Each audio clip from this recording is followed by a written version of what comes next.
Of the Heavenly Sanctuary or the replica. So mag-wait tag mga pila ka minutes kay na sangit pa ng mga tao dito paka sulod sa pamahaman. Papakasunod sa most of Kamu to mga staff sir?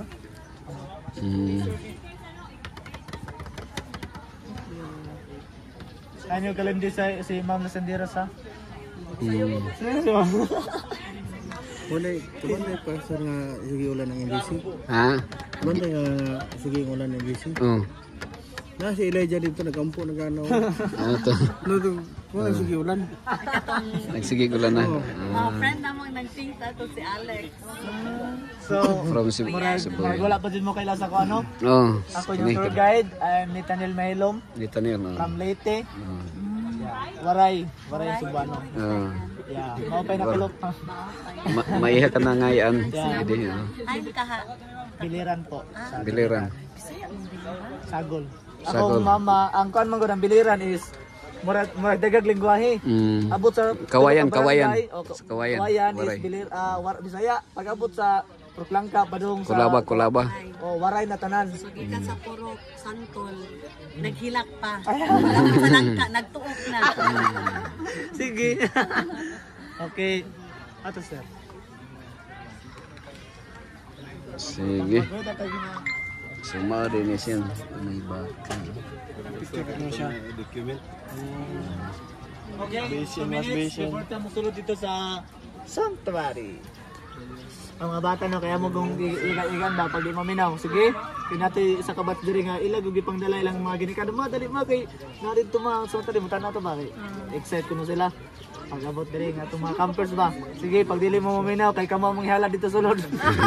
Manghilo mo yun. Di na mo mabadlong sulod. Maminaw jud mahadlok man. So actually sir, ang kanarang sa sulod dili na ako. Ang dito? Na dito kini mo di sang mo. Ato na explain dito sa inyo. Holy place ang most holy. Sa holy place. Wala naman mo. Pero gwapo yung explain. Gwapo yung. Pwede ka mag-explain ng Waray. Iba ka balo. Waray. Maupay na kulopay inyo mga kabugtuan. Maupay. Pwede ba? Maupay. Yan na. Karon, today. Kita sanctuary. Ano to sa sanctuary? Maaram di ba tiya? Okay, good Dati. So, everyone, listen. So, kung wala pa mo kabalo sa exact measurement sa sanctuary, ang inyo nakita, dali na siya mawang exact. Dito lagi mo. So, ang exact measurement is gikan diha padung dito is 100 cubits. Ang gikan diri padung dito is 50 cubits. Convert to feet, that is 150 feet. Gikan diri padung dito. Ang gikan diri padung dito is 75 feet. Convert to meters, that is 45.7 meters. Ang yang wide is 22.9 meters.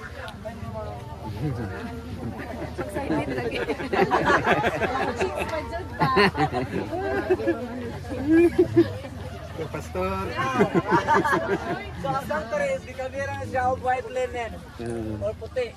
Anong puti man? It means the sanctuary covered by the righteousness of Christ. The meaning of the white linen is purity and righteousness.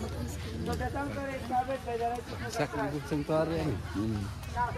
Gusto yung sanctuary. Dili na sa kanding ha? Kaya ay mga bata na na ito na kanding. Dili po na sa i-offer dito sulong. Dili po na ihalal. Real. Yeah, real. Kala na siya diha. Ang mga bata na kay kanding sila na karan pa ko kita. Paano di kayo ba? Kanding na sila. Kandeng. Di ka na naman para makita ang mga bata. Ito yung mga bata. Di gani sila mahilak og Ay, kuan magideni ay dili mo chabaw ba?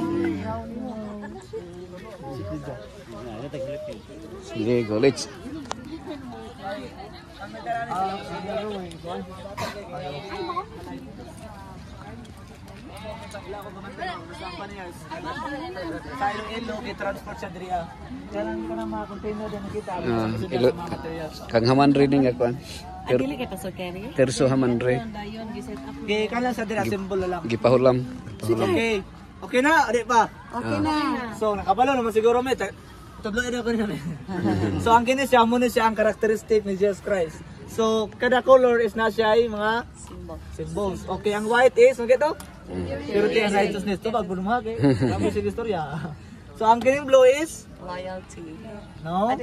That is the law and holiness, which is obedience to the law of God. And then ang purple is royalty and majesty. Nakoy gusto niya kay Ma'am Lusambiras. Mabalos ko. Okay, yung sa galing yung blue? Awa na minaw oh. Law and holiness. Ang purple is royalty and majesty. Ang red is blood, suffering, and atonement. Now, kadong pagingon ni John sa John 14:6, ano ito? I am the way, the truth, and the life. It means there is no other way to heaven, only Jesus Christ. Yeah, and this gate is facing the east. Ganong sa east man. Kaya mga pagans sa una, they worship the sun. But ang mga katawan sa Ginoo is they worship the creator of the sun. So, kiso mo na. Jesus Christ, of course, yeah. Okay, this is the eastern gate, and this gate is the invitation of Jesus Christ. Because God wants us to be saved. All of us wants, Jesus Christ wants to be saved. Kini siya muna siyang invitation gate. So, pag abot dito sa sulod, magtikanaro ang gate kay ang salvation is individual. Yeah. Okay? Hindi na gusto mo. Okay, get inside.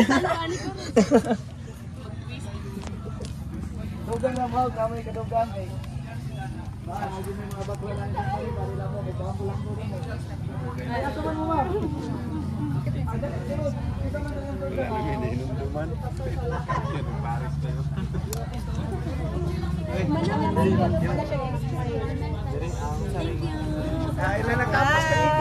Welcome.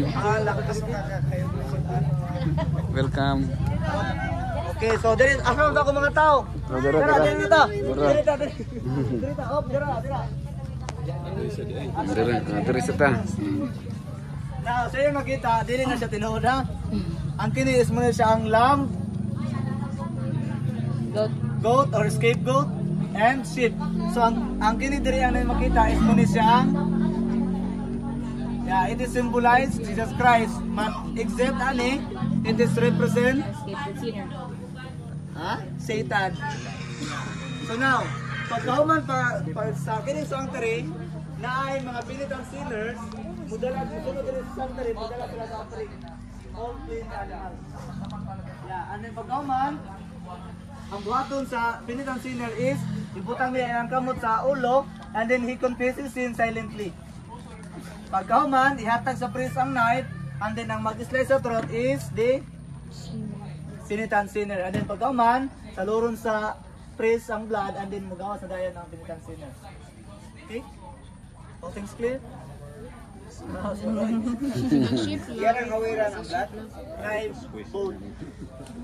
So ang kini siya nga portion, muna siya ang courtyard. Okay, so, okay. Dito.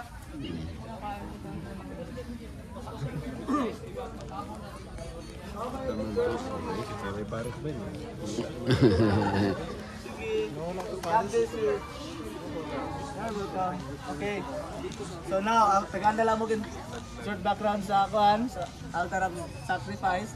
So ang altar of sacrifice made by acacia wood, covered by bronze or brass. So and then pagkahuman dito, ibutang diri ang offering. The offering will be burned. Asa man gid ka ng kalayo. Tubag pud mo pod, pagpod. Kawangi pud ninyo. So ang kalayo gikan dito. Yeah, appeared in the altar of sacrifice. And then so katong lamb is to represent Jesus Christ. So the lamb is innocent and Jesus Christ also is innocent. Now dire ang katong last offering is Jesus Christ. So ang altar of sacrifice represents Jesus Christ. Jesus Christ sacrificed himself as the last offering. It means Jesus Christ is died on the cross to save our sins. Amen. Amen. So, questions. Ganong dili pure go, dili pure. Ano man? Kay tungod, Jesus Christ incarnated by flesh. Oh, seryoso rin kayo mo eh. Jesus Christ incarnated by flesh. Yeah, so, nga nung na-elevated,